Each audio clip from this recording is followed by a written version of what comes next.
창세기 오후 시간입니다. 오늘은 창세기 1장 6절부터 8절 둘째 날입니다. 둘째 날 두 번째 시간 되겠습니다. 창세기 1장 6절부터 8절 주의 음성을 듣는 마음으로 함께 읽겠습니다.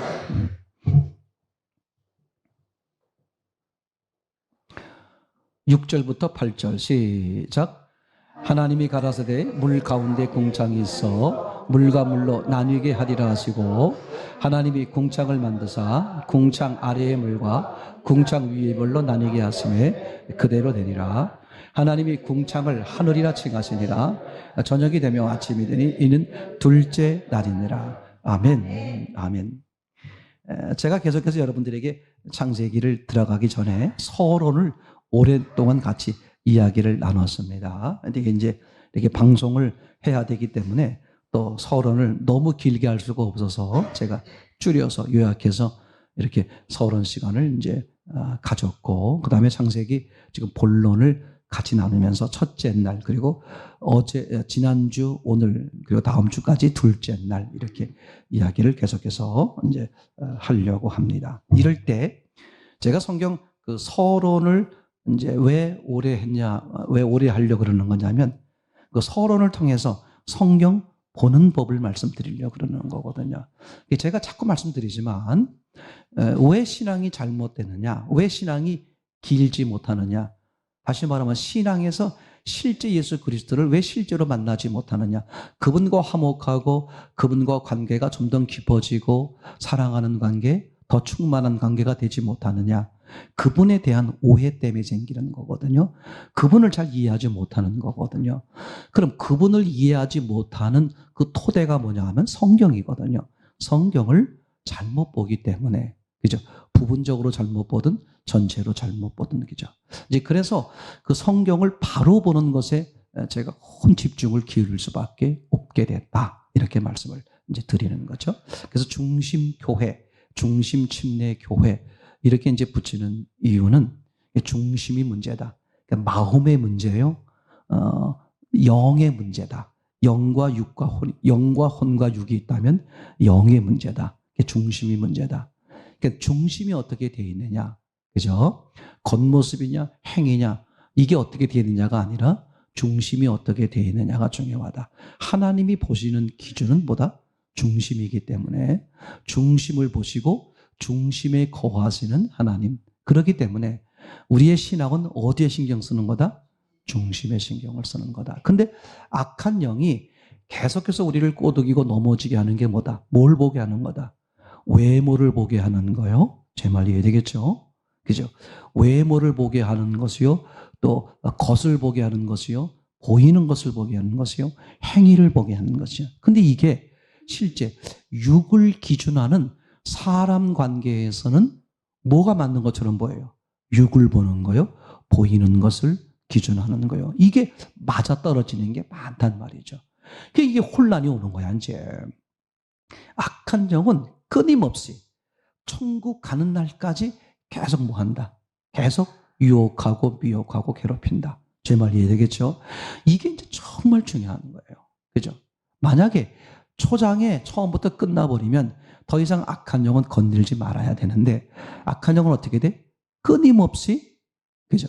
천국 가는 그날까지 끊임없이 건드린다. 이 말이 무슨 뜻이냐? 신앙이 변질될 수 있다, 없다? 변질될 수 있다. 그럼 신앙의 변질은 어디서 오는 거다?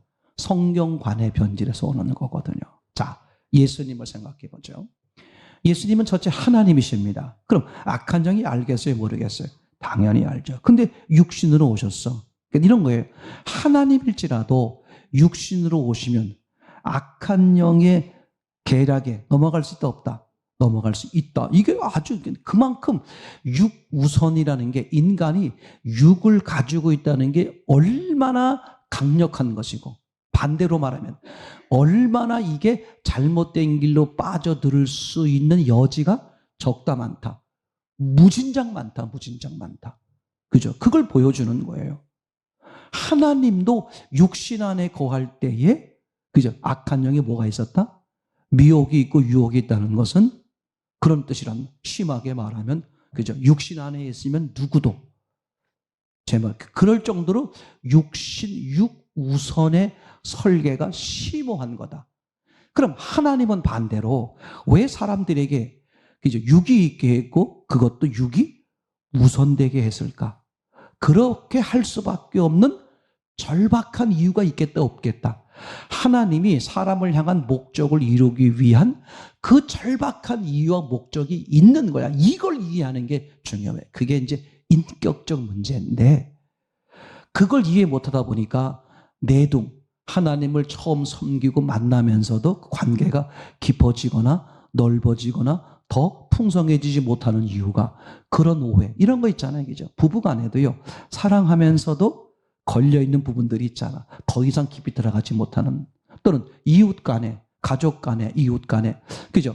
서로의 좋은 관계가 있으면서도 더 깊어지지 못하는 뭐가 있잖아요. 그죠? 이게 하나님과 사람 사이에서도 얼마든지 뭐에 근거해? 지식에 잘못 알면 관계가 틀어지고 그게 심해지면 결국은 어떻게 돼요? 그죠? 하나님을 떠나고 교회를 떠나고 또는 하나님과 단절된 삶을 사는 제 말이 되겠죠. 근데 여러분 있잖아요. 여러분 이제 한 사람 한 사람이 왜 중요하냐? 나중에 그걸 하나님이 물어보실 수 있다는 생각이 들어요. 나는 나 혼자 하나님 앞에 신앙생활 하면서 다투기도 하고 삐지기도 하고 떨어지기도 하고 밀당을 하다가 그죠? 결국은 하나님과 관계가 좋아져서 더 깊어지면 다행인데 그렇지 못하고 하나님과 관계가 내 입장에선 당연한 거야. 왜? 하나님이 확연하지 않으니까. 예수님이 실체가 안 되니까 어떻게 되겠어요? 처음에 5년, 10년은 할 수 있지만 20년, 30년 그리고 또 결정적으로 내 삶에 영향을 미치는 중요한 문제가 발생하면 얼마든지 뭐야? 희미한 예수님을 버릴 수 있겠어요? 없겠어요? 있게 되겠죠? 이제 그런 과정들이 있습니다. 그런데 나는 나 혼자였지만 하나님은 어떻게 보는 거냐면 너 혼자로 보는 게 아니라 네가 그때 그런 말을 하고 그런 행동을 하고 예수님과 더 깊어지고 온전한 관계가 될 수 있는데 그걸 잘못 판단하고 잘못 지식된 것으로 인해서 잘못 행동하고 잘못 결정함으로써 주님과 멀어지고 주님과 관계가 나빠지고 그런 걸로 인해서 그런 와중에 많은 사람들, 여러분과 가깝게 지내던 많은 사람들이 영향을 받는다, 안 받는다? 심오하게 받는다. 이거 제가 이제 이거를 굉장히 무섭게 생각해요. 내 하나가 어떻게 하냐에 따라서 주변 사람이 뭘 영향을? 절대적 신앙의 영향을 받아요. 저는 그게 중요한 거야. 저는 이런 거야. 성경은 확실하니 제가 지금까지 성경 한 군데라도 모순이 있었으면 저는 그만뒀다. 저는 자그마치 20년 동안 난 목회 안 합니다. 여러 가지 이유가 있었지만, 그죠? 그랬던 제가 목회를 20년 버티다가 하게 됐는데 성경에 또 제가 늦게 시작했기 때문에 오직 나는 성경만 알겠습니다. 다른 건 제가 시간상 능력도 없고 시간상 못하니 오직 성경만 그래놓고도 오직 성경만도 잘 못하지만 성경만 저는 이렇게 목적하는 그런 목회자가 되겠습니다. 그렇게 하는 와중에 있는데 성경에 제가 볼 때 제 마음속에 누구한텐 창피해 말은 못하지만 제 마음속에 성경에 오류가 있는 것처럼 보이는데 그렇게 하면 제가 목회 어떻게 하겠어요? 그러니까 아직까지 제가 봤을 때 성경에 모순이 없기 때문에 저는 성경이 진리고 그죠? 그러면서 예수님이 확연해지니까 아 내가 성경을 아직 모르고 잘못 이해하고 있는 거구나. 그렇게 하니까 계속 그죠? 성경으로 다시 들어가고 성경에 엎드리고 하는 것이지. 여러분 내가 성경을 신앙을 멈추다 보면 나는 단순히 아니니까 멈출 수 있는데 신앙이 없거나 믿음이 없는 사람들은 그죠? 뭘 보는 거예요? 하나님을 보는 게 아니라니까. 뭘 봐요? 그 사람을 보는 거야. 그럼 그 사람 때문에 하나님을 완전히 마음에서 접어버리고 신앙을 접어버릴 수 있는 사람들이 굉장히 많을 수 있다. 저는 이게 사실은 굉장히 두려워요. 나 하나가 아니라 실제입니다. 내가 주변에서 그런 얘기 많이 들어요.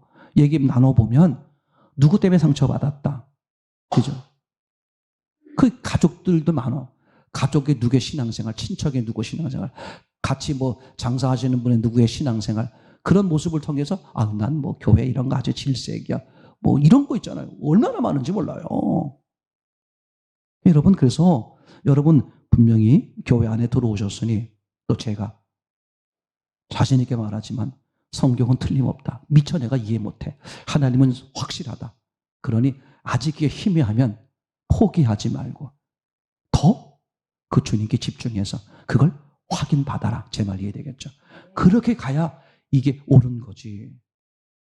아직 내가 이해 못해. 사람은 되게 그런 거거든요. 내가 이해 못하면 상대를 틀렸다고 보는 게 인간이에요. 아주 못됐어요. 그죠? 내가 이해 못하면 상대가 맞은데 내가 아직 이해를 못할 수 있잖아요. 그런 생각 조금 약하고 내가 이해 못하는 거 보니까 당신 말하는 게 틀렸어. 이런 쪽으로 결정해버리는 경우가 아주 많죠. 근데 사람은 그렇지만 하나님은 절대 그렇지 않아요. 그죠? 그러니까 하나님은 언제나 오라.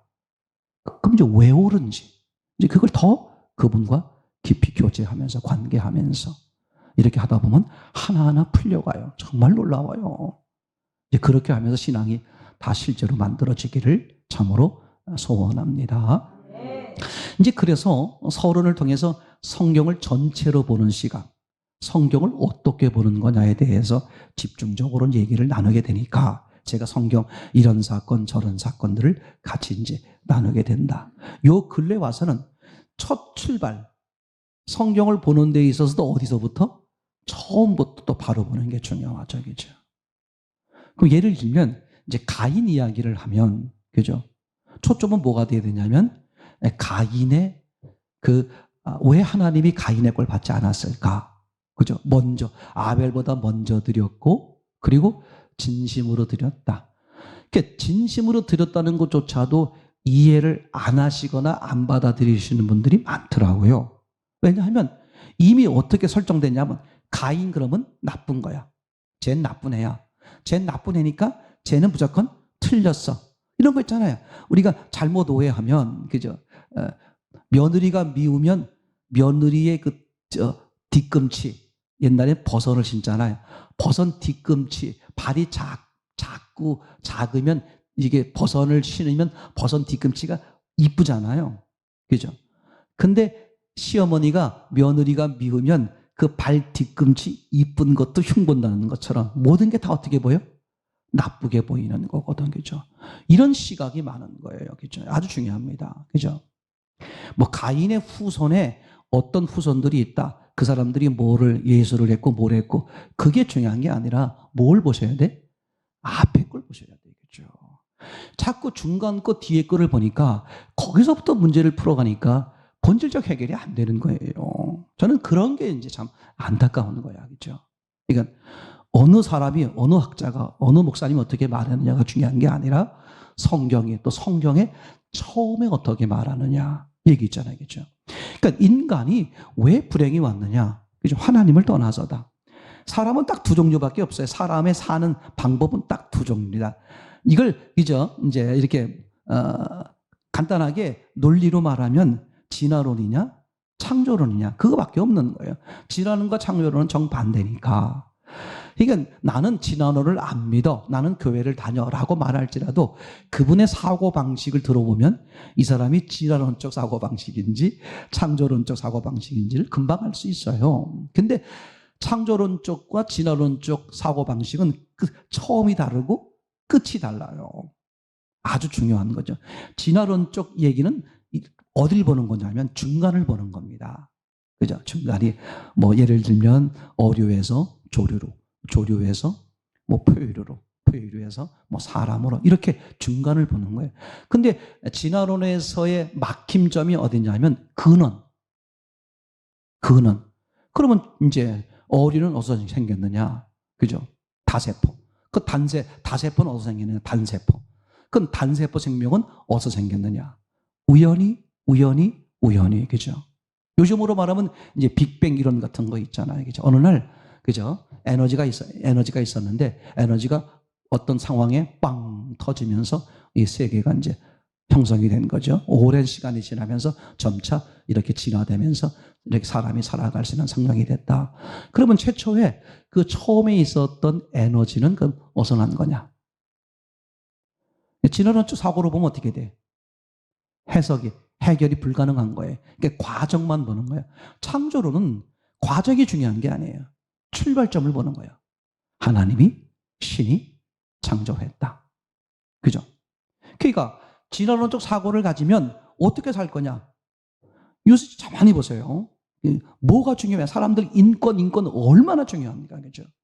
그래서 아이들 인권을 강조하다 보니까 무슨 인권이 해가 있게 돼? 교사 인권이 엉망이 돼버리는 거예요. 그죠? 이거 잘, 인권을 얘기하려면, 인간의 권리를 이야기하려면 뭐부터 봐야 된다? 인간을 창조한 하나님을 모르면 하나님의 원리, 하나님이 뭘 원하고 인간을 왜 만들었고 어떻게 살아야 하는 그 기본적 원리를 모르면 인권은 다 거짓 잘못된 거예요. 그러니까 소수 인권 이렇게 말해가지고 뭐 동성애부터 해서 뭐 이런 게 다 이것의 존중해 줄 수 있죠. 그러나 그게 정당화될 수 없는 뭘 무시하기 때문에 출발점이 다르기 때문에 그러는 거거든요. 그럼 신앙은 이 출발점의 문제란 말이야. 그럼 교회도 뭐에 신경을 써야 되냐? 출발점의 문제를 써야 돼요. 이게 가장 중요한 겁니다.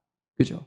과정이 아무리 좋고 멋있어도 요즘 이단 종파에서 과정만 보면 그분들도 얼마나 훌륭하십니까? 얼마나 훌륭해요. 근데 그게 인간의 본연의 삶의 기준이 아니다. 그래서 아예 출발점이 창조론이냐 진화론이냐 그죠? 창조론이라면 간단하게, 진화론이라면 우연히 생긴 것이니까 인간이 어떻게 살 것인가? 그죠? 그럼 누가 결정해? 결정하고 판단할 사람 아무도 없어. 자기 각자 사는 거야, 각자. 이제 실제로 그렇습니다. 그죠? 인간의 문학, 인간의 이제 학문 가운데 가장 높은 게 철학이잖아요. 그죠? 철학이고 사상이잖아요. 근데 철학은 항상 인간을 이끌어 갔어요. 이제 모더니즘 사회에서 이제 탈모더니즘 사회로 갔고, 지금 이 탈모더니즘을 이제 펼친 지가, 주창한 지가 아주 오래됐어요. 근데 탈현대주의를 펼쳤는데, 그 다음에 이제 이게 시간이 지났어. 그럼 다음 길을 제시해야 되는데, 아무도, 어떤 철학자도, 어떤 사상가도 지금 다음 시대를 예고하고 주창하는 지금 없어지고 없어. 이거 신기한 거예요. 이런 인류 역사 이래로 이런 적이 없다는 거야. 왜? 중간만 알고 있기 때문에. 그죠? 아무리 원인을 타고 가면 어떻게 돼? 어느 단계에서 막힌다니까. 그러니까 그래서 진화론 쪽은 종교예요, 종교. 인간이 인간의 행복을 위해서 뭘 만들어낸다? 신을 만들어내는 거야. 제 말 이해되겠죠? 허구예요, 허구. 근데 기독교는 그렇지 않다. 창조론은 뭐다? 신의 필요에 의해서 인간을 만든 거야. 그리고 기독교만 신이 인간을 찾아오는 거예요. 종교는 인간이 신을 찾아가는 것이거든요. 이게 본질적으로 다른 거예요. 그럼 신앙은 뭐냐? 찾아오신 신을 인정하고 받아들이는 것. 그게 신앙의 전부예요. 이제 그러니까 여러분 뭐 여러 가지 이제 그렇게 신앙생활 하면서 교회가 만들어지고 교회에 다양한 분들이 모이시면서 이런 여러 군상의 이제 이렇게 사람들이 있잖아요. 그러다 보면 어떻게 되겠어요? 교회 안에 시끄럽기도 하고 그래서 어떤 목사님은 그죠? 교회는 동물원이다. 개구리 같은 사람도 있고 여우 같은 사람도 있고 늑대 같은 사람 다양하게 있다. 그죠? 목사님은 성도들을 대할 때 저분이 그래서 저기 그분의 이름 옆에 별명을 써놔라. 개구리과. 근데 복잡한 게 뭐냐면 개구리라고 쓰려고 하니까 여우가 떠오르고 여우를 쓰려고 보니까 늑대가 떠오르고 이렇게 해서 개구리, 여우, 늑대 뭐 이렇게 복잡하게 우스갯소리입니다만 그죠? 이게 그렇게 중간 과정만 보고 이러니까 교회는 가짜야. 이러니까 성경은 가짜. 이렇게 판단하시는 분들이 무진장 많은 거야. 물론 그런 비밀을 제공한 사람들에도 문제가 있지만 그건 어쩔 수 없어요. 교회라는 것이 뭐 누가 모이는 건데. 죄인이 뭐고 못된 사람이 모이는 게 교회잖아요. 그러니까 이 출발점이요 근본을 딱 보고 있는 분들은 중간 과정에서 문제가 있는 것에 크게 연연하지 않는다. 그죠? 또 이런 거예요. 사람이 그죠? 외롭고 힘들고 어렵고 문제가 많이 생겨. 그죠? 그러면 당장 눈앞에 있는 걸 가지고 판단하게 돼요. 아, 사람 때문이다. 돈 때문이다. 뭐 사업 때문이다. 환경 때문이다. 뭐 이런 거거든요. 그게 100% 속는 거예요. 본질적 원인을 못 봐서 그래. 본질적 원인은 뭐다? 하나님을 떠나서 그렇다. 그죠? 그러니까 하와로 얘기하면 그런 거잖아요. 그죠? 하와가 왜 선악과를 인간이 불행하게 되는 원흉. 그죠? 선악과를 왜 따먹었을까? 선악과를 보고 있었기 때문에. 그럼 선악과를 왜 봤을까? 다른 거를 봐야 할 것을 안 보고 있기 때문에. 사람은 절대 공부 시간에 공부 안 하면 뭐 한다? 딴짓 하는 거예요. 이게 절대 신앙의 창조 원리예요. 아주 중요한 거예요. 그죠? 그러니까 나쁜 짓 하는 애한테 나쁜 짓 못하게만 아무리 해보세요. 소용없어요. 그럼 애가 이제 머리가 영악해져. 부모 안 볼 때 해. 그죠? 살인 못하게 하면 살인 안 한다니까. 근데 간음해요. 간음을 못하게 해보세요. 간음 안 한다니까. 도둑질 한다니까. 그건 인간의 해결이 없어요. 술을 아무리 못 먹게 해보세요. 소용없어요. 뭘 숨어서 먹어. 술을 보고 있는 그 사람에게 뭐야? 관심을 돌려. 이 술을 넘어설 수 있는 곳에 관심을 가게. 그게 말씀이고 예수님이고 하나님. 성경이 하나님이 인간을 그렇게 창조했어요. 그러니까 하와가 왜 선악과를 따먹게 되느냐? 선악과를 보고 있으니까. 그 왜 선악과를 볼까? 선악과를 봐야 할 걸 안 보고 있는 거야. 사람은 뭘 봐야 되는데? 하나님, 예수 그리스도, 말씀이잖아. 그러니까 말씀에 집중하면 다른 게 안 보여요.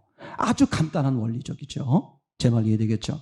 그럼 우리는 계속 뭐 하는 거다? 그분. 사랑하는 아내와 사랑하는 남편과 맨날 서로 쳐다보고 알쏭달쏭하고 이렇게 하고 지내보세요. 그런 다른 남자 쳐다볼 시간이 없다니까. 그죠? 아내를 안 보고 남편을 안 보니까 다른 남자가 다른 여자가 보이는 거예요. 똑같은 원리예요. 이 간단한 원리를 사람이 자꾸 속는 거야. 제가 말씀드렸죠. 어떤 분이 생전 처음 바람은 뭐 생전 처음 피지 뭐 계속 피나. 생전 처음 바람 폈는데 이게 글쎄 부인한테 들통이 났어.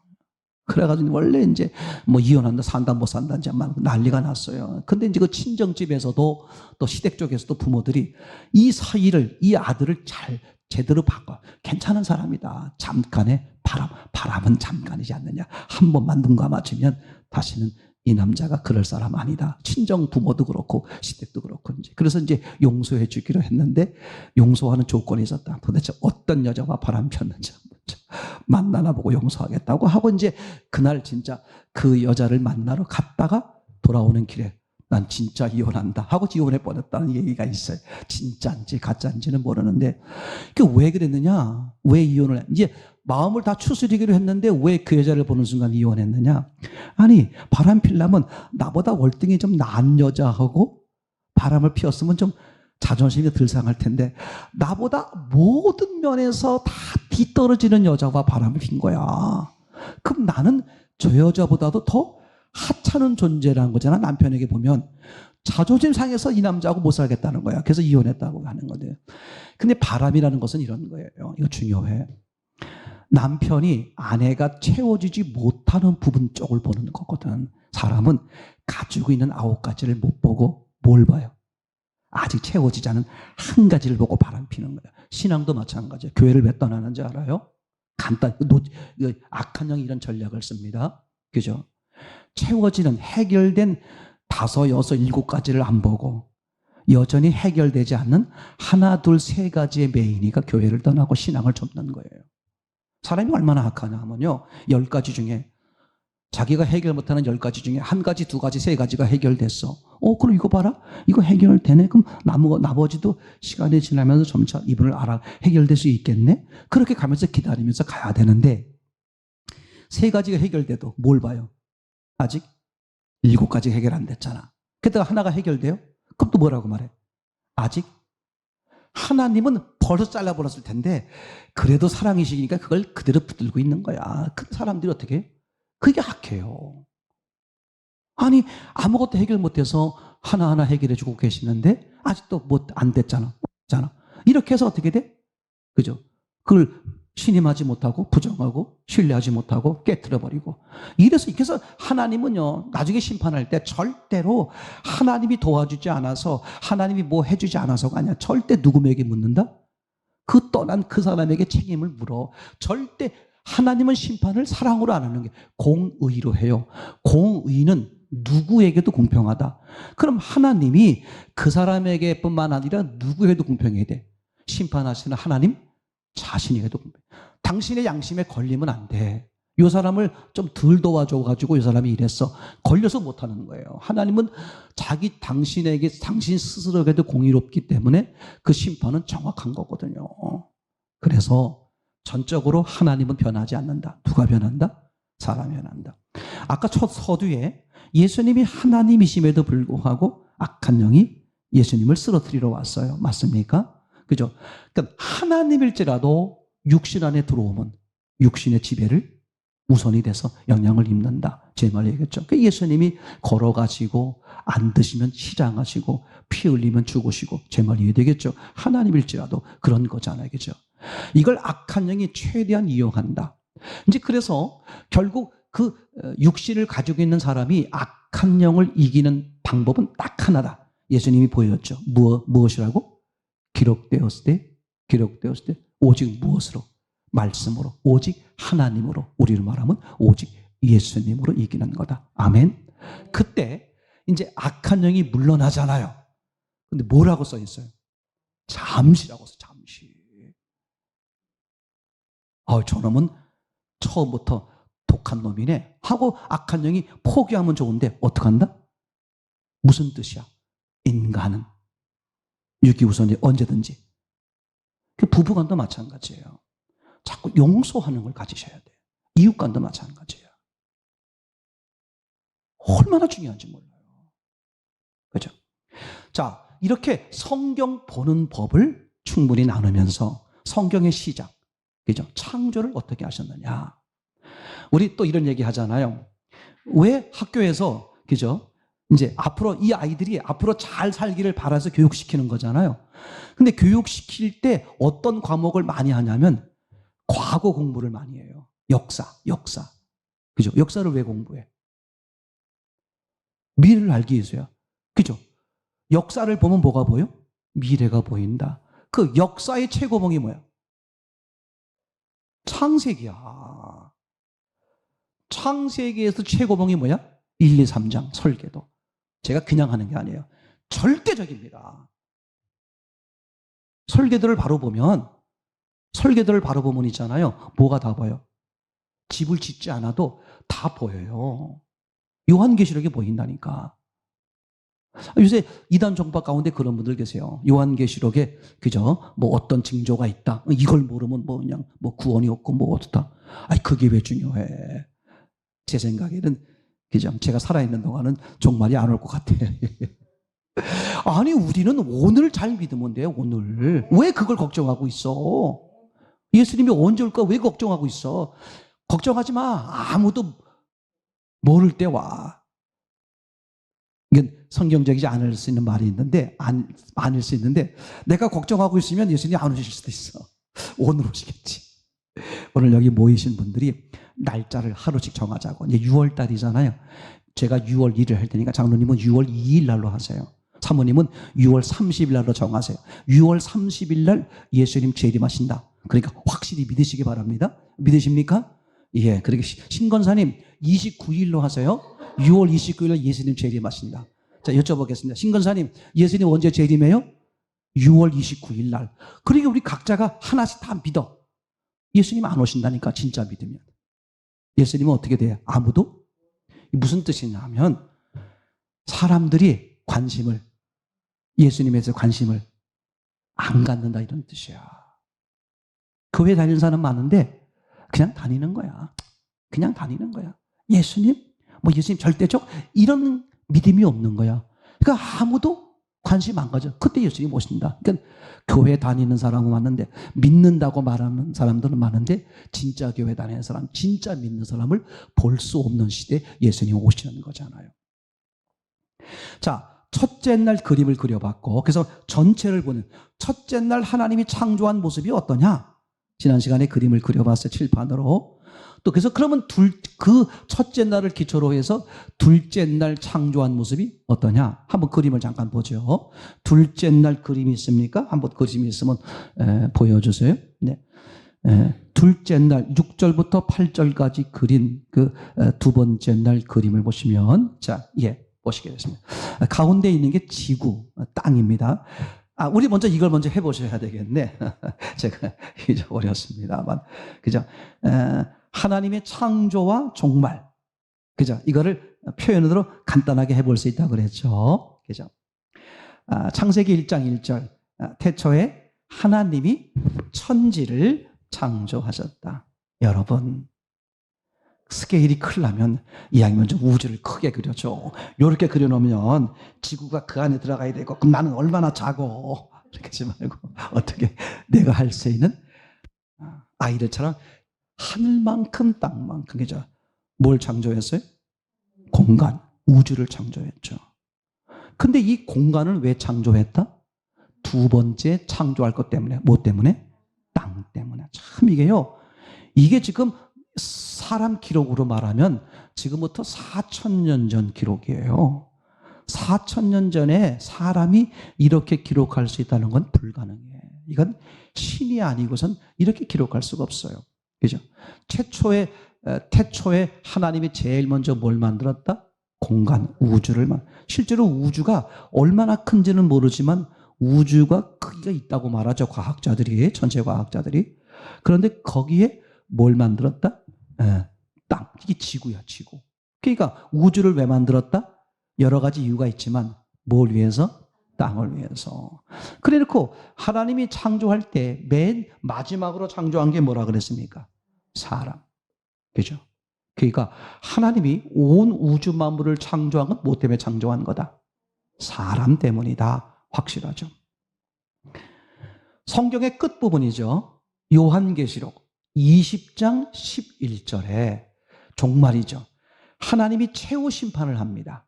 하나님이 사람을 심판하시는 거예요. 이 땅에 살고 있는 사람들을 심판하죠. 즉 사람이 사라지는 거예요. 육신이 있는 사람이 사라지는 거죠. 그렇죠? 그래서 어떻게 됩니까? 그래서 이제 뭐가 없어져요? 사람이 사라져 버리는 거죠. 천국과 지옥으로 가는 거잖아요.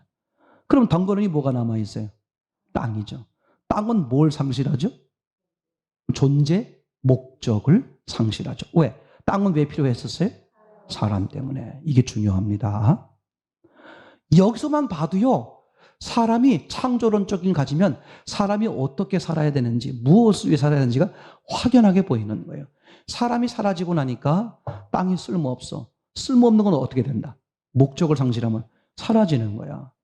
그럼 땅이 사라지고 나니까 뭐가 쓸쓸해? 공간이 사라진다. 그래서 요한계시록 20장 11절에 우주 만물이 사라지는 순서가 사람, 땅, 공간. 이게 4,000년, 요한계시록이니까 2,000년 전에 기록된 거예요. 상상도 못할 일이 벌어지는 거죠. 그죠? 확실합니까? 지금부터 1,000년 전에, 그죠? 고려 사람, 김부식이라는 사람이 삼국시대를, 삼국사기를 기록하잖아요. 그때 뭐라고 기록됐어요? 1,000년 전 사람이라는 게 사람이 알에서 태어날 수 있다. 그렇게 생각하는 게 사람의 수준인데 2,000년 전 분이, 그죠? 4,000년 전에 기록된 것과 모순 안 되게.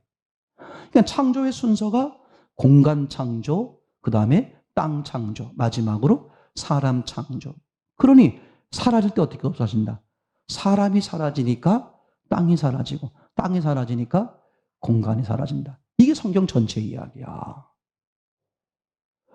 아니 도대체 이렇게 보면서도 어떻게 성경이 안 믿어지냐고 난 너무 신기한 거예요. 이제 그래서 그죠? 사람은, 하나님은 뭘 보신다? 목적적 창조. 창조할 때 뭐가 있다? 그러니까 사람이 하나님이 창조한 목적을 상실하면 버림받는 거잖아. 그죠? 제 말이 되겠죠? 너무 확연하잖아요.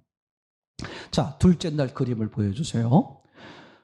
이제 둘째 날, 그죠? 하나님이 지금 공간 전체 맨 이제 하얀 부분, 바깥에 있는 하얀 부분, 이게 공간인데 공간은 표현을 하지 않았죠. 공간을 창조했고, 그 다음에 이제 땅을 창조한 거죠. 이게 첫째 날의 모습이었습니다. 근데 그 땅에 뭐가 있었다? 이미 물이 있었다. 그죠? 그렇게 되어 있는 거죠. 둘째 날 하나님이 뭐 하셨다? 물과 물을 나누셨다. 그죠? 파란 부분 있잖아요. 안쪽의 물과 바깥쪽의 물. 바깥쪽의 물을 윗물 이렇게 표현하고 아래쪽의 물을 그죠? 아랫물. 그러면 윗물 아랫물 하는 거 보니까 가운데 뭐가 중간에 있는 거네요. 그죠? 궁창이라고 돼 있죠. 그 궁창이 요즘 언어로 말하면 그죠? 새들이 날아다니는 이 공간을 이 하늘을 말하는 거죠. 저 우주 바깥 저기 저 위의 개념을 말하는 게 아니라 이 이제 새들이 날아다니고 하는 그런 하늘 개념, 스카이 개념이죠. 그런 개념으로 하나님이 이제 만드신 거죠. 이거 중요합니다. 아주. 둘째 날은 하나님이 물과 물을 나누셨구나. 이렇게 보는 거죠. 그죠? 이제 그러면 생각해 보는 거죠. 처음엔 물을 하나로 만들었다가 둘째 날 어떻게 하셨어요? 물을 나누셨다. 그럼 생각해 보셔야 되겠죠. 아니, 물을 나눌 것 같으면 처음부터 어떻게 하면 돼요? 하나로 하면 되죠. 이게 원리예요. 중요한 목적적 원리가 하나님의 목적이 있는 거죠. 이게 뭐와 비슷해요? 하나로 있다가 둘로 나누는 모습. 사람. 하나님이 사람을 어떻게? 아담 하나를 만들어가지고 어떻게 하셨습니까? 그죠? 잠을 재워 갈비, 그러니까 둘로 나뉜 거잖아요. 제 말 얘기했죠. 이거는 궁극적으로 이제 영적인 원리를 말하면 하나님의 목적이 있다 그랬죠. 단지 하나님이 창조를 그렇게 하려고 그러는 것이 아니라 사람들에게 하나님의 목적을 이루고 설명하려고 이렇게 지금 창조를 그렇게 하는 거잖아요. 그러니까 무슨 얘기냐면 두 가지만 봐도 이런 거죠. 왜 물과 물을 나누어서 원래는 어떻게 있었다? 하나로 있었다. 그죠? 사람도 처음부터 하나님이 사람을 만들어 놓고 아이코 이거 혼자 있는 게 모습이 안 좋네. 내가 짝을 만들어야 되겠다. 창세기 2장 18절에 나오는 얘기죠. 그럼 마치 하나님이 조금 모자라신 분처럼 실수하신 것처럼 기록되어 있잖아요. 이게 하나님이 얼마나 모독스럽겠어요. 사람들이 볼 때 봐라. 하나님이 좀 능력이 모자라신 분이다. 이렇게 하나님을 모독받을 수 있음에도 불구하고 하나님은 그 모독을 감수하면서까지 왜 이렇게 했을까? 우리 사람들에게 더 중요한 하나님이 모독당하는 것보다 더 중요한 것을 말하기 위해서란 말이죠. 오늘 오전에서 같이 말씀을 나눈 것처럼 예수님이 왜 빌립을 콕 찍어서 말했을까? 다른 사람도 알 것도 요한복음에서의 빌립은 성경을 꿰뚫은 성경을 달달 외우는 성경이 능통한 사람이다. 그죠? 서신서에도 보면 아볼로가 성경에 능통한 사람으로 나오는데 아볼로가 뭐만 알았다? 요한의 침례밖에 몰랐어요. 성령 침례를 모르는 거지. 그러니까 요한의 침례만 알고 성령 침례를 모른다는 것은 성령을 모르는 것이요 하나님을 바로 알지 못하는 거지. 제 말 이겠죠. 그러니까 지금 이스라엘 백성들도 능통했는데 결국은 성경이 말하는 예수를 죽이는 데 앞장섰단 말이죠. 그러니까 하나님은 지금 뭘 얘기하려고 그러는 거냐? 하나님의 의도와 하나님의 뜻을 알게 하기 위해서 이제 하나로 만들었다가 둘로 나누게 하는 거죠. 그럼 둘로 나누어서 뭐 하게 하려고? 다시 하나가 되게 하려고. 그럼 뭘 말하려고 그러는 거냐? 이런 거죠. 창세기 1장 26, 27절 또는 창세기 2장 7절에 하나님의 형상으로 창조된 사람이, 그죠? 창세기 1장으로 말하면 하나님의 형상으로 창조된 사람이라는 것은 하나님을 닮게, 하나님과 함께 그런 의미로 말할 수 있고, 창세기 2장 7절로 말하면 생명이라는 것은 무슨 뜻이다? 하나님이 함께. 이런 거 원래 하나님이 함께 있었는데 너희가 어떻게 했다? 나를 떨어져 나갔다. 그러니까 너희의 광야 생활, 육신을 가진 인생은 다시 뭐 하는 거다? 하나님께 돌아오는 거다. 그 원리, 그것을 제가 회귀성 원리다. 이렇게 성경에 나오는 중요한 원리 중에 하나죠. 회귀성 원리. 그래서 창조를 보면 뭐가 보인다? 계시록이 보인다. 여기 어떻게 된다? 딱 잡힌다. 그래서 너무 놀라워요. 창조하고 나서 대략 몇 년 살았다? 1000년을 살았죠. 그죠? 종말 때, 그죠? 끝에 가서 몇 년을 산다? 1000년을 살죠. 1000년 살고 끝나. 이게 딱 접히는 거예요. 그래서 과거를 보면 미래가 보여. 창세기를 보면 요한계시록이 보이는 거란 말이죠. 정말 이해가 되겠죠? 너무 놀라. 이게 회개성 원리예요. 그죠? 그래서 말씀을 드린 것처럼 하나님이 하나로 만들었다가 왜 나누었을까? 그죠? 이건 여러 가지 의미가 있지만 그 중에 하나가 뭐냐면 하나님이 하나로 했을 땐 하나님이 일방적으로 한 거잖아요. 그러니까 다른 거야 일방적으로 할 수 있지만 하나님이 원하시는 사람의 관계는 일방적이 아니죠. 근데 하나님이 원하시는 사람의 모습을 설명하려니까 뭐밖에 없어? 일방적으로 하시는 거예요. 내가 이걸 원한다. 근데 네가 원하지 않으면 떠날 수 있다 없다. 그래서 깨지는 거예요. 그죠? 그런데 이제 어떻게? 네가 다시 나를 원해서 나와 다시 하나 되자. 이 회귀성 원리 전체 그림을 말하려고 지금 이 원리를 계속 말하고 있는 거죠. 그죠? 제가 신학교에서도 말씀을 드렸습니다만 그래서 십계명이라는 게 계명이 뭐야? 하나님과 인간과의 언약이야, 언약. 맞죠? 그걸 대표적으로 10개를 골라가지고 하나님이 뭐 하셨습니까? 돌판에 새겨주는 거잖아요. 근데 첫 번째 십계명 돌판이 깨졌다.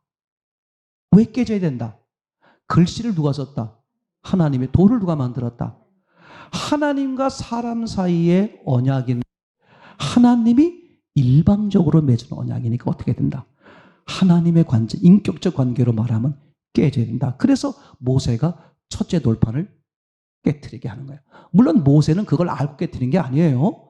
첫 번째 돌판이 출애굽기 34장, 32장, 그죠? 32장 보게 되면 그 깨지는 장면이 나와요. 그랬더니 34장 1절에 하나님이 다시 모세를 불러요. 부르는데 뭐라고 말해? 내가 지난번에 준 돌판 있지? 그와 똑같이 돌판을 만들어 오라고 그래. 누구 보고? 모세, 사람 보고. 그래서 돌판을 만들어 왔더니 하나님 어떻게 하세요? 글을 써주셔. 자, 돌판은 누가 만들었다? 사람이. 그리고 글은 누가 썼어? 그게 진정한 언약이지. 그러니까 하나님과 사람 사이에 쌍방적으로 이루어진 언약이란 말이야. 그래서 두 번째 돌판은 영원히 성경에 깨졌다는 말이 너무 놀랍지 않아요? 너무 놀랍지 않아? 그죠? 그러면서 그죠? 에레미야서가 아니라 에레미야서 맞습니까? 31장 31절부터 그죠? 새 계명을 맺겠다. 왜? 옛 계명을 우리가 남편과 아내 사이였는데 너희가 깨뜨렸다. 사람이 깨뜨렸다는 거야. 그래서 새 계명을 새 언약을 맺는데 새 언약은 이제 깨지지 않게 하기 위해서 어디다가 네 마음속에 마음에 새기겠다. 너희 속에 들어와서. 그죠? 그렇게 말씀하시죠. 그래서 이제 요한복음 14장 16절 17절에 가면 예수님이 떠나면서 너희에게 보혜사를 보낸다. 보혜사를 너희에게 주어서 어디에? 너희 속에. 나 육체를 가진 예수님은 네 옆에 있었지만 그죠? 이 보혜사는 너희 속에 들어와서 너희와 영원히 함께 있겠다. 제 말이겠죠? 그래서 예수님이 죽으시고 부활하셔서 승천하셨다가 영으로 강림하셔서 사람 속에 들어와서 영원히 계셔주는 거잖아요. 이해가 되나요? 그죠? 그게 이제 요한복음 1장 12절이다. 영접하는 자에게 예수님이 진짜 들어오셔서 영으로 함께 살아주신다. 이건 성경 전체가요. 이거 보세요. 4000년 동안에 다양한 사람들에 의해서 4000년이 2000년 동안이죠. 4000년 전에 2000년 전에 기록됐으니까 다양한 사람들에 의해서 기록됐는데 하나도 모순 없이 시대를 넘어서서 절묘하지 않습니까? 그러니까 이게 굉장히 중요해. 그럼 이제 그 장면이 지금 여기서 나오는데, 그죠? 하나님이 어떻게 했어요? 하나로, 물이 하나로 있던 것을 둘로 나누신 거야. 처음부터 둘로 나눠서 만들 수 있잖아요. 하나님이 말씀하고 싶은 원리가 있기 때문에 그렇다. 그래서 결국은 둘로 나누어지잖아요. 근데 이게 나중에 서로 하나로 합쳐지죠. 그때가 언제다? 노아 홍수 때다. 이 너무 기가 막혀요. 그죠? 그러면 이제 뭘 생각해 봐야 되느냐? 지금은 이 위에 물이라는 게 없잖아요. 노아 홍수 사건으로 인해서 어떻게 됐어요? 다 아래로 쏟아졌으니까. 이해되겠죠? 그러면 그 쏟아진 물이 그 당시 어떻게 됐어요? 전 지구적으로 다 잠겼잖아. 목사님, 그때 노아 홍수 때 다 쏟아졌다면서요? 그러면 어떻게 돼야 돼? 지금 전 지구가 다 잠겼어야 되잖아요. 그죠? 그러니까 하나님은 그것까지 다 뭐 하셨다? 계산하셨다. 그죠? 그래서 이제 육지의 크기나 육지의 크기, 땅의 크기라든지 또는 그 바다의 깊이와 넓이가 이제 그 노아 홍수 때 지구가 깨지면서 이게 달라지는 거죠, 이제. 그러니까 충분히 어떻게 돼 버리는 거예요? 그 쏟아진 물을 다 받아들이고도 육지가 사람이 살아갈 수 있는 육지가 남을 수 있게끔 하나님이 설계하신 거죠. 그게요, 과학적으로요. 지금의 과학, 수천 년이 지난 지금의 과학으로 아주 그냥 하나도 모순 없이 다 들어맞아요.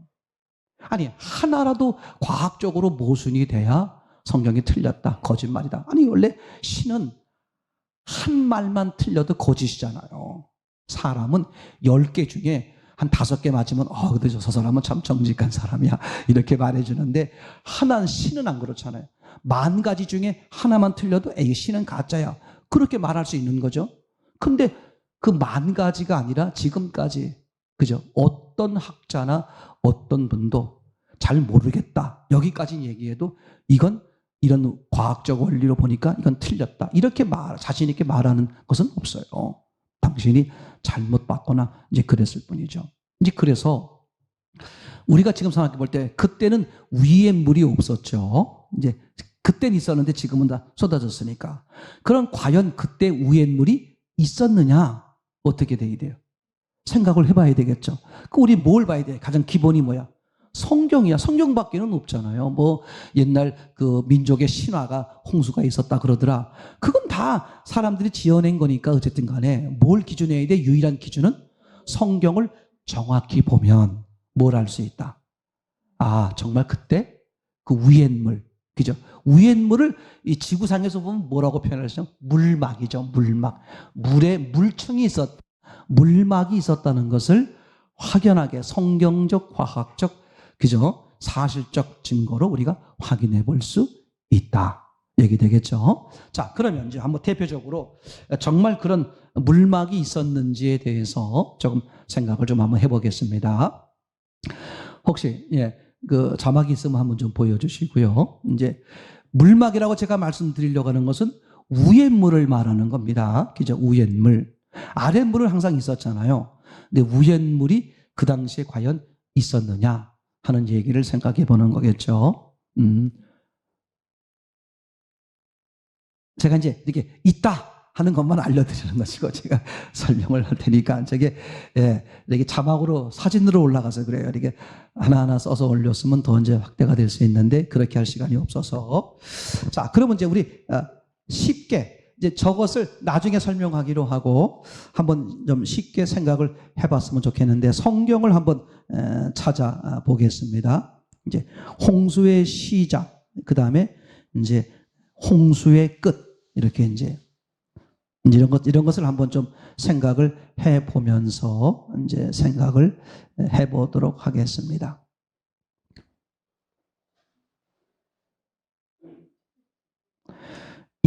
홍수의 시작을 볼까요? 창세기 7장 한번 여러분들이 찾아봐 주시기 바랍니다. 창세기 7장 몇 절에 해당하죠?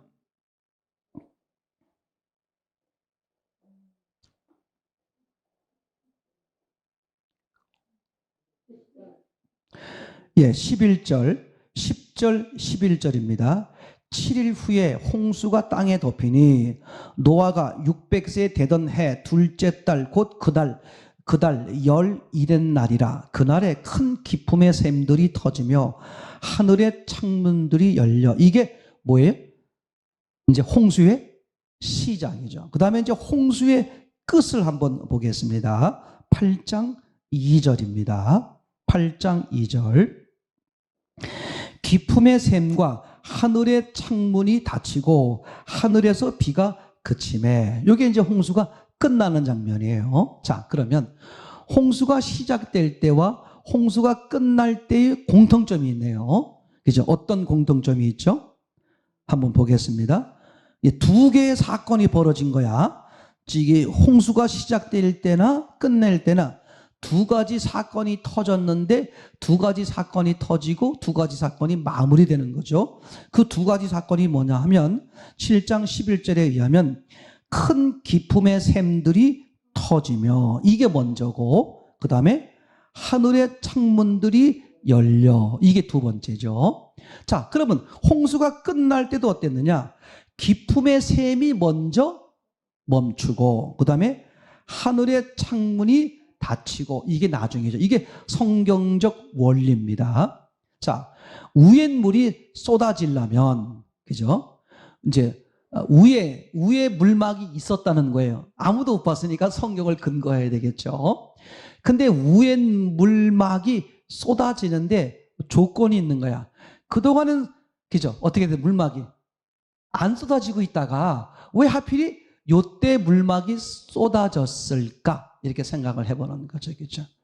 근데 이걸 과학적으로 증명할 수 있는 방법 중에 하나가 뭐냐 하면, 물막이 쏟아질 수 있는 방법은, 그죠? 이런 거예요. 딱 하나.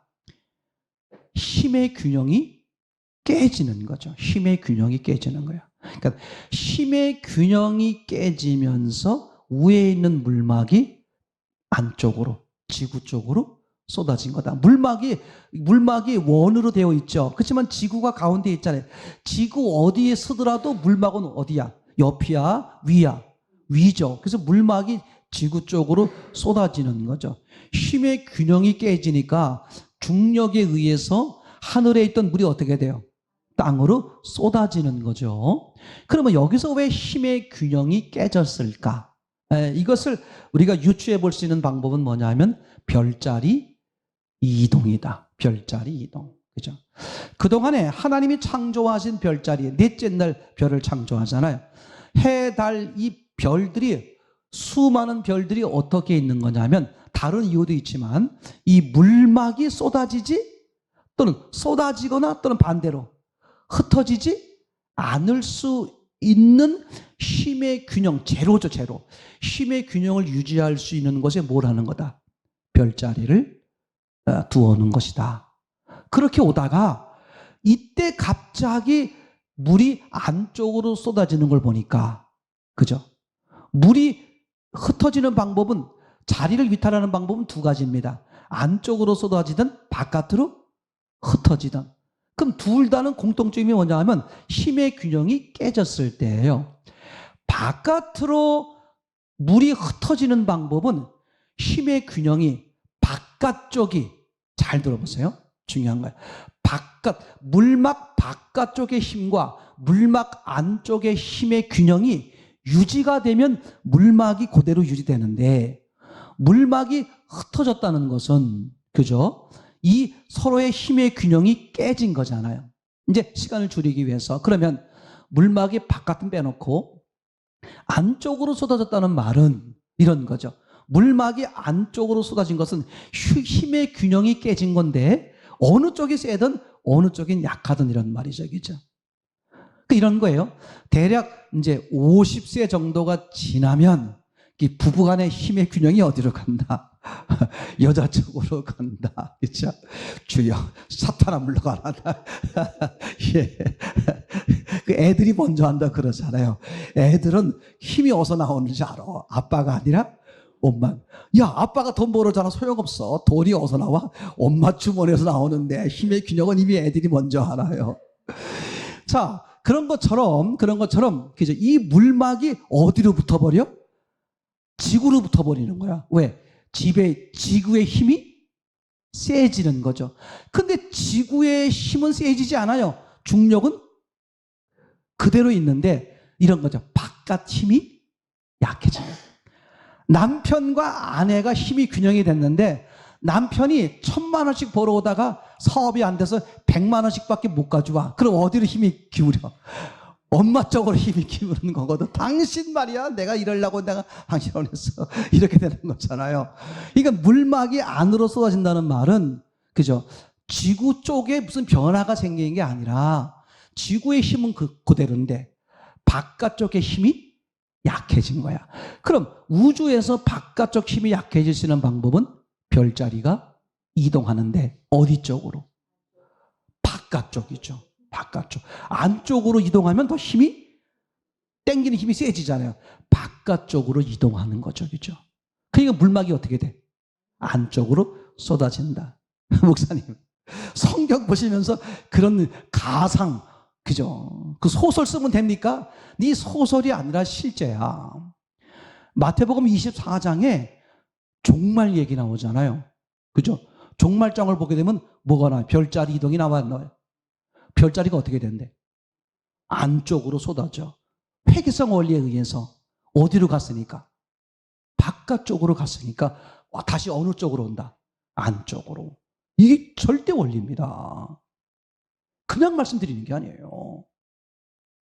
그죠? 그러니까 이 별자리 이동이 힘을 균형을 유지하고 있다가 이제 별자리가 바깥쪽으로 이동하는 거야. 그러니까 물이 안으로 쏟아지고, 그죠?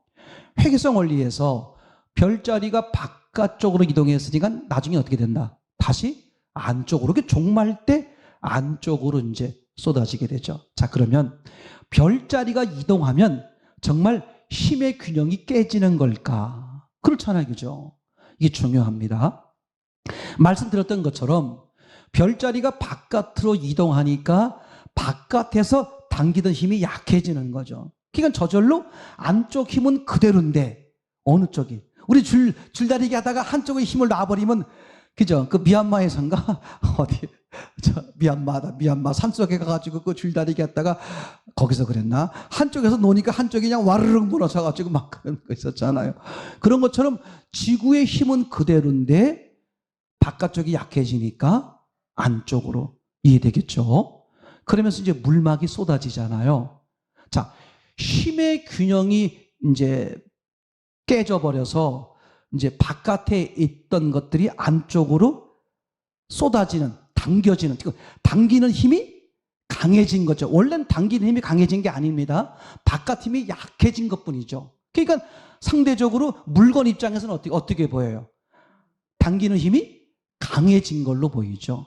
이 당기는 힘이 강해졌을 때 깨지는 현상이 과학적으로 어떻게 나느냐. 지금 성경에 기록되어 있는 자그마치 4,000년 전에 기록된 이 원리대로 나타난다. 첫째 뭐냐? 7장 11절. 힘의 균형이 깨지니까, 그죠? 어떤 일이 벌어졌다? 먼저 기품의 샘들이 터지며. 그럼 기품의 샘이 터졌다는 게 어디야? 땅속이지. 그러니까 힘의 균형이 깨지면서 먼저 뭐가 깨진다? 땅이 깨진다. 땅이 깨지면서 그 이후에 뭐가 떨어진다? 뭐가 쏟아진다? 물막이 쏟아진다. 이거 당연한 과학적 원리예요. 자, 그럼 이제 우리 쉽게 생각해 볼 수 있는 거 있죠. 유리병에, 유리컵에 힘을 가해 보는 거야. 여기는 유리컵이 있고 여기는 뭐가 있어요? 종이컵이 있어. 그럼 똑같은 힘을 가하면 누가 더 잘 버텨? 유리가 더 힘을 잘 버티죠. 그죠? 처음에 이제 1부터 1, 2, 3 하면 1만 가하면 어떻게? 그 종이컵은 쑥 쭈그러지죠. 그죠? 근데 유리는 어때요? 1, 2, 3 끝도 없어. 제 말 얘기겠죠? 근데 종이컵은 1 하면 찌그러져, 2 하면 더, 3 하면 더 찌그러, 4 하면 5 하면 더 찌그러, 7, 8 하면 더 찌그러져. 유리는 1, 2, 3, 4 끝도 없다가 5, 6쯤 되면 어떻게 돼? 빵 깨져버려요. 맞습니까? 그러니까 유리는 딱딱해서 견디다가 견디지 못하면 어떻게 돼? 빵 깨져버려. 근데 컵은 신기해. 1부터 찌그러지는데 10을 눌러도 찌그러질지언정 깨지지는 않는다.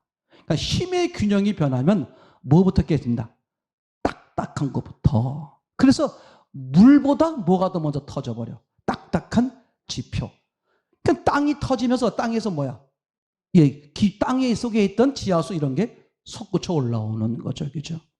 그럼 물은 왜 나중에 떨어질까? 간단해요. 낙수. 요새 비가 오잖아요. 그죠? 처음 버텨 보면 어떻게 돼? 물이. 이놈들이, 분자 이놈들이 각자 떨어져, 모였다 떨어져. 왜 모였다가 떨어져?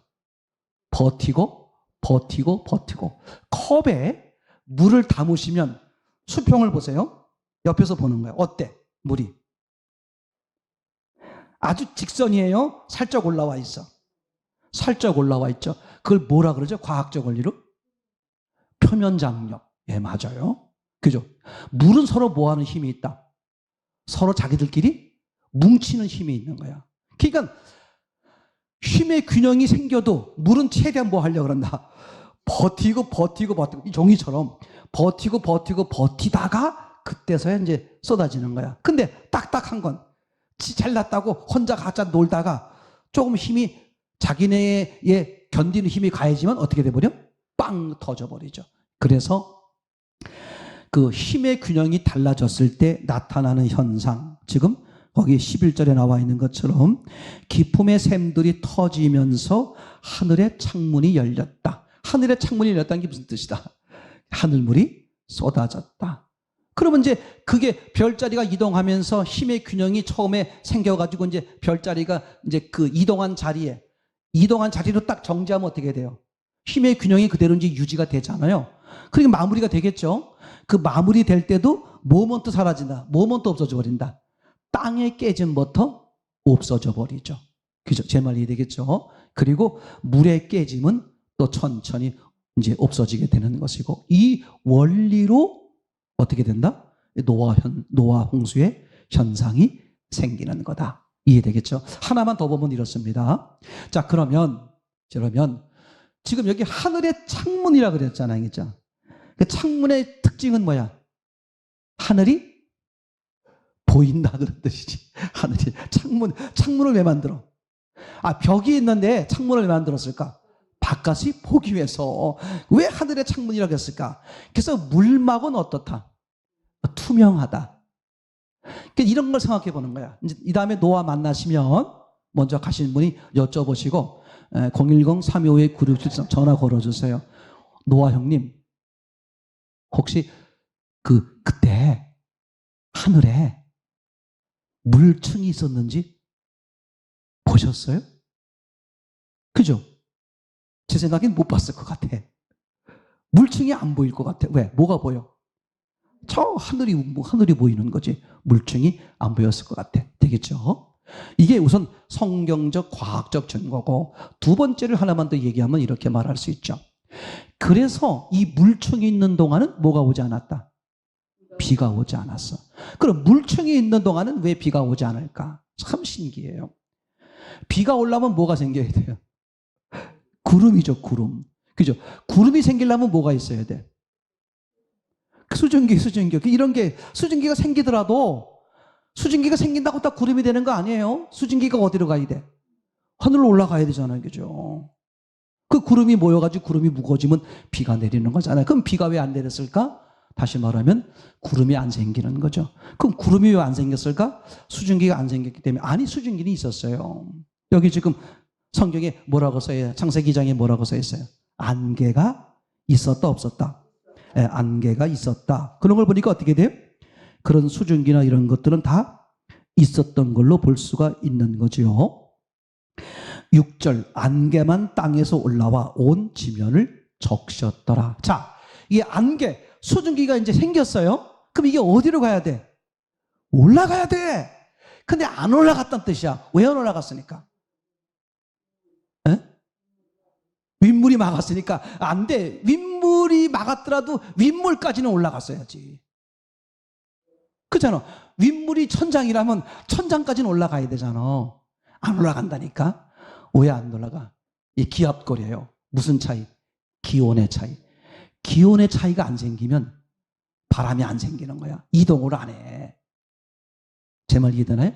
여러분 이제 비닐하우스 가보셨죠? 들어가 봤잖아요. 어때? 더운 게 문제가 아니라 이쪽 끝이나 저쪽 끝이나 똑같아. 온도가 거의 비슷해. 이게 뭐가 안 생겨? 그 안에 보면 습도가 자욱하잖아. 그죠? 근데 구름이 모여 안 모여? 아니, 너무 낮아서 그런 것도 있지만 구름이 안 생기는 거야. 구름이 안 생기니까 뭐가 없어? 비가 없어. 왜? 무슨 차이가 없으니까? 온도 차이가 없는 온도 차이시게 비슷비슷한 거야, 온도가. 그러니까 이 물막이 있었을 때에는 온 지구가 어땠다? 이런 날씨야. 여름 같은 이런 날씨야. 그러니까 지구 전체에 뭐가 살았어? 식물, 동물, 풍성하지. 그게 어느 순간 한순간 물막이 확 깨져버리면서 무슨 변화가 생겼겠어? 그죠? 기온 차이가 생겼을 거 아니야. 그리고 어떻게 돼? 한쪽은 갑자기 막 추워지면 어떻게 돼? 온도 차이가 생기니까 뭐가 생겨? 바람이 생기잖아. 한쪽으로 몰려가가지고 다 얼음이 되고 막. 그죠? 그 얼음 속에 지금 뭐가 있더라? 여름 동물들이 있더라. 제가 과학적 지식이 짧아서 자세한 설명을 못하겠지만 이게 너무 신비한 게 또 하나도 없어. 지금 4,000년 전의 기록 속에서 지금의 현대 과학과 모순이 하나도 없다니까. 어떻게 이걸 안 믿어? 그죠? 그러니까 이게 신기하잖아. 아니 그때 지금 이제 마태복음을 쓰신 분이 지금부터 2,000년 전에 쓰신 거예요. 그럼 그분이 이 4,000년 전에 생각해 보세요. 별자리 이동으로 물막이 쏟아졌다. 그걸 어떻게 알겠어? 그걸 알아가지고 이제 그때 물막이 별자리가 바깥으로 이동했으니 그래야 물막이 안쪽으로 쏟아지니까 그럼 나는 이제 여기서 내가 마태복음을 쓸 때는 이제 별자리가 다시 안쪽으로 이동해서 종말이 와야 되겠다. 이렇게 썼겠냔 말이야. 지금의 사람들도 별자리가 바깥으로 이동해서 지금도 성경 이거 보면 이게 왜 이럴까? 믿어도 창세기 11장까지는 그냥 신화 같은 그냥 이야기니까 믿어도 믿습니다. 믿습니다. 그런 거라면 그러니까 신앙이 안 되는 거야 이게. 그죠? 여기까지만 하겠습니다.